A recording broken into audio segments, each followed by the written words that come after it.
Susținerea poporului și a partidului în confruntarea cu creditorii internaționali, schimbarea bruscă de optică prin elaborarea unui plan de măsuri drastice de austeritate l-a îndepărtat pe Alexis Tsipras de toți aliații. Nu doar că sunt voci care îl contestă pe plan local, dar nici compromisurile pe care s-a angajat să le facă nu au adus Greciei deschiderea negocierilor pentru un nou împrumut. Dilema este cum își va prioritiza Alexis Tsipras eforturile în condițiile în care a ajuns de la extazul victoriei la referendum la agonia austerității în decurs de câteva zile.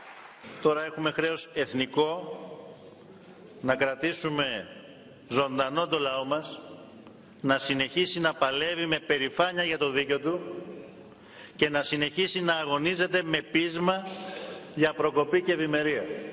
Sunt voci la Atena care susțin că premierul ar trebui, înainte de toate, să-și remanieze echipa și să-i scoată din joc pe miniștrii care nu susțin planul său de reforme. Dintre cei 17 deputați Syriza care nu au votat proiectul, s-au abținut ori au lipsit de la ședința Parlamentului, s-a numărat și ministrul energiei. Nu este de neglijat nici pierderea în capitalul de imagine. Poporul a respins prin referendum reformele care acum se regăsesc în mare parte în planul redactat de cabinetul Tsipras. Mai mult, măsurile respinse la vot însumau economii de 8 miliarde de euro la buget, iar cele propuse acum strâng și mai mult cureaua, până la aproximativ 12 miliarde de euro. Iar dacă toate acestea nu erau suficiente, și partenerii din zona euro și-au pierdut încrederea în Alexis Tsipras. Premierul grec trebuie să-i convingă că angajamentul său este ferm, chiar dacă planul de reformă a fost creat după instrucțiunile creditorilor.